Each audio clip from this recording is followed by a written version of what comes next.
बच्चों, very good morning to all of you students.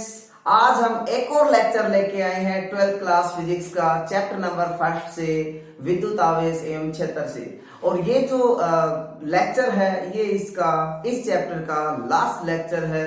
हो सकता है इसके बाद में एक लेक्चर और बना दूं, लेकिन इसके लिए हमने आज लेके आए हैं जितने भी क्वेश्चंस है ऑब्जेक्टिव टाइप के क्वेश्चंस, जिसे बोला जाता है वस्तुनिष्ठ प्रश्न, जो आप लोगों के लिए लेके आए हैं।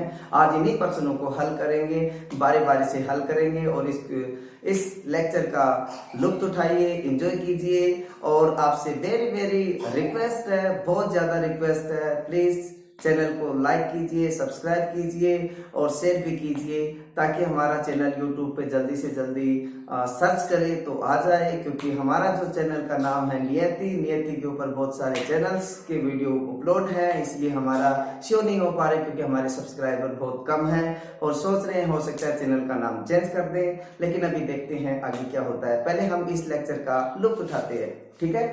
चलो, पहला क्वेश्चन है स्क्रीन पे, आवेश का क्वांटम क्या है? आपको पता होना चाहिए आवेश जो होता है, आवेश के ऊपर हमेशा जो आवेश होता है वो होता है 1.6 into 10 to the power minus में 19 क्या होता है?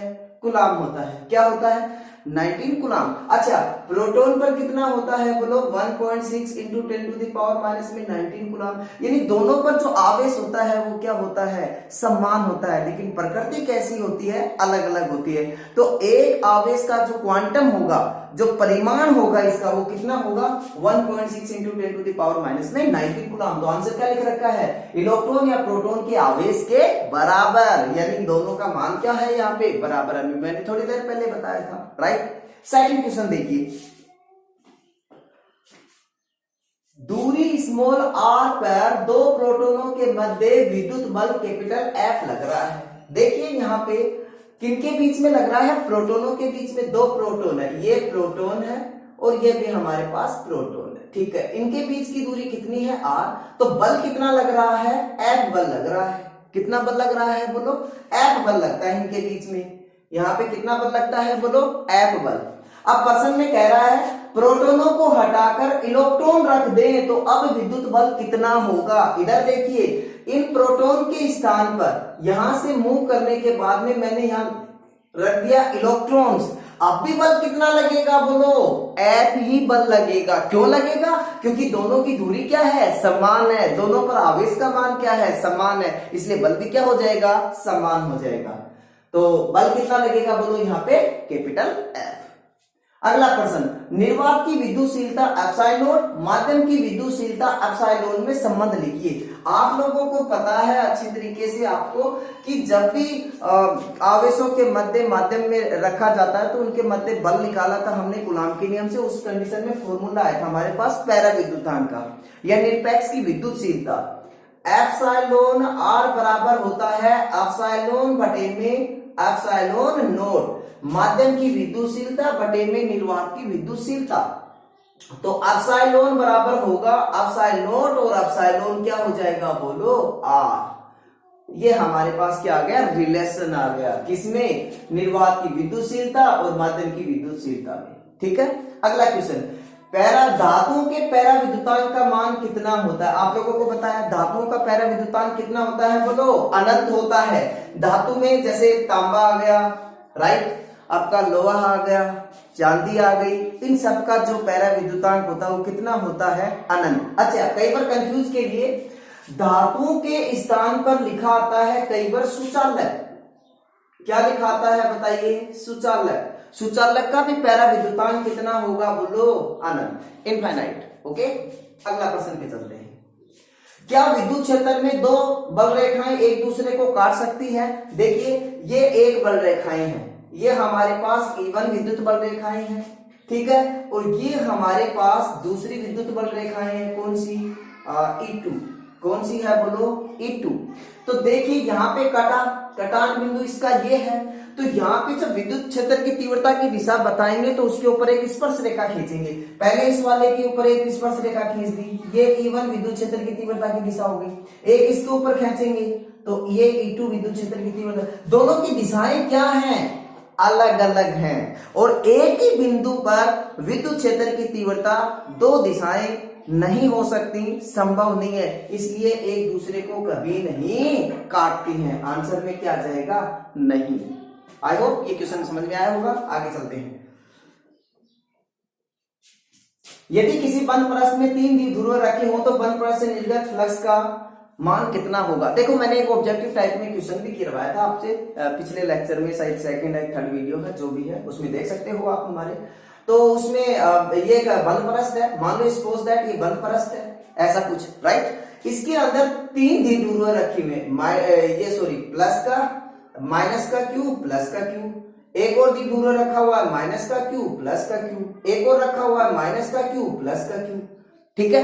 अब दोनों, अब देखो नेट चार्ज कितना होगा अभी इसके अंदर, बोलो, ये माइनस का ये प्लस का, देखो अभी भी इसका कितना बना हुआ है? कुल आवेश 0, इसका भी क्या बना हुआ है? कुल आवेश 0, इसका भी क्या बना हुआ है? 0।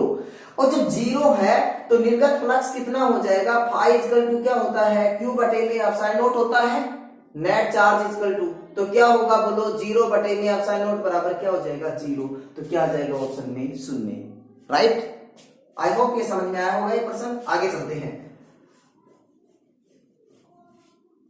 विद्युत क्षेत्र E में रखे किसी क्षेत्र पर अल्पांश ds से गुजरने वाला विद्युत फ्लक्स का मान 0 कब होता है?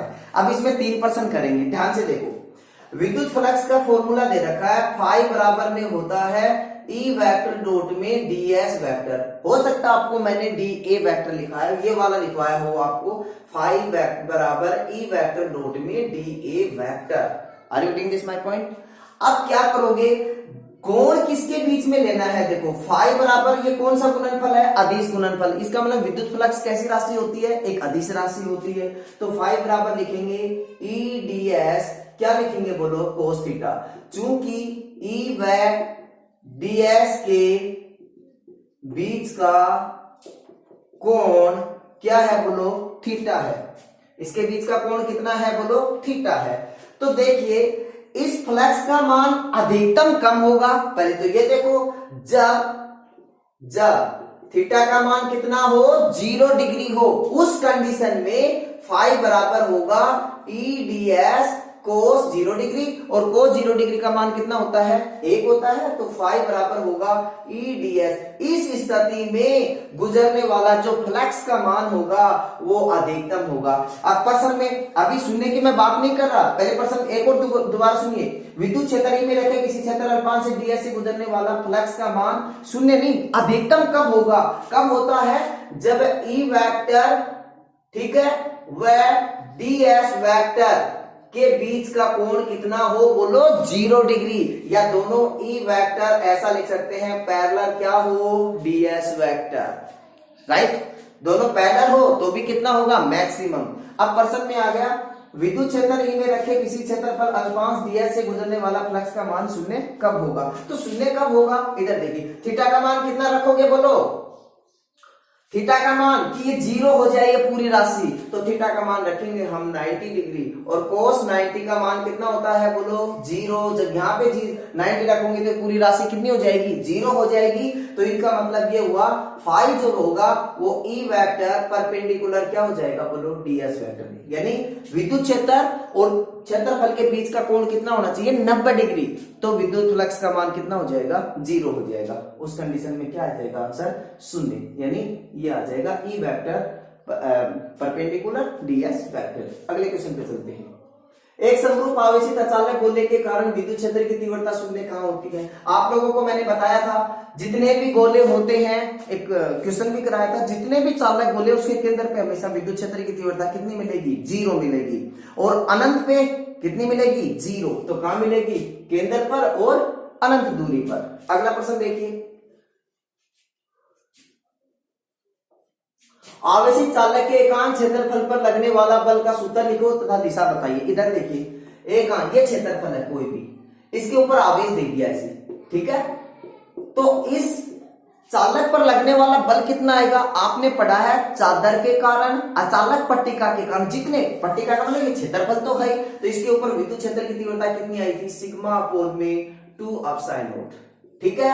और इसकी दिशा किधर होती है? जो ये परस्त है ये किधर देख रहा है? बाहर की तरफ। तो ये ये जो इसकी दिशा होगी चालक पृष्ठ के लंबवत बाहर की ओर। तो यहाँ लिख रखा है चालक तल के क्या लिख रखा है, लंबवत यानी बाहर की ओर। ठीक है, अगला क्वेश्चन पे चलते हैं। विद्युत द्विध्रुव आवेश के कारण ऊर्जा कहाँ संग्रहित होती है। देखिए ये आवेश है, इसके चारों ओर ये विद्युत बल रेखाएं जो होंगी वो बाहर की ओर निकलेंगी और जहां जहां इसका प्रभाव होगा ऊर्जा वहीं क्या होगी, संरक्षित होगी। तो इस आवेश के चारों ओर विद्युत क्षेत्र के पास क्या होगी, संग्रहित होगी। तो आंसर लिख लेना इसके चारों ओर के विद्युत क्षेत्र में। अगला क्वेश्चन है नियतांक k बराबर 1/4 पाई एप्सिलॉन नॉट का मान किन कारकों पर निर्भर करता है। किन कारकों पर निर्भर करता है, k का मान माध्यम की प्रकृति पर एवं मापन पद्धति पर भी निर्भर करता है। कैसे करता है, देखो k का मान कितना होता है 1/4 पाई एप्सिलॉन नॉट होता है, इसका मान होता है 9 × 10⁹ और न्यूटन मीटर स्क्वायर प्रति क्या होता है बोलो, कूलम स्क्वायर। तो ये तो क्या आ गया बोलो, मापन यानी मान आ गया मापन की पद्धति, और ये किसके ऊपर आ गया बोलो, माध्यम की प्रकृति पर। ठीक है, तो यानी हम कह सकते हैं k का मान माध्यम की प्रकृति एवं मापन की पद्धति पर निर्भर करता है। दूसरी बात देखिए, ये जो एप्सिलॉन नॉट है ये माध्यम के ऊपर भी निर्भर करेगा। हो सकता है इसमें कोई पट्टिका रख दिया जाए, उसमें कोई जल भर दिया जाए, पारा भर दिया जाए, ग्लिसरीन भर दिया जाए, एबोनाइट की छड़ रख दी जाए, तो उस कारण से क्या हो जाएगा, माध्यम बन जाएगा। माध्यम के बीच में क्या लगेगा, बल में कमी आ जाएगी। तो यानी कि k जो है निर्भर किसके ऊपर करता है, k का मान माध्यम की प्रकृति और मापन की पद्धति पर निर्भर करता है। अब इसके बाद में एक और वीडियो लेके आएंगे जिनमें डेफिनेशंस वगैरह होंगी, उसके अंदर कुछ बड़े क्वेश्चंस होंगे, वो क्या क्या याद करने हैं आप लोगों के लिए, और एक वीडियो और लेके आएंगे इसी टाइप का, उसी में सम्मिलित कर लेंगे। तो आप इस चैनल को प्लीज सब्सक्राइब कीजिए और लगातार पढ़ते रहिए। पढ़ाई नजदीक आ गई, आपकी एग्जाम नजदीक आ गए हैं, तो इसलिए अच्छी तरीके से पढ़ते रहिए और एंजॉय करते रहिए। Very good morning all of you student, good bye.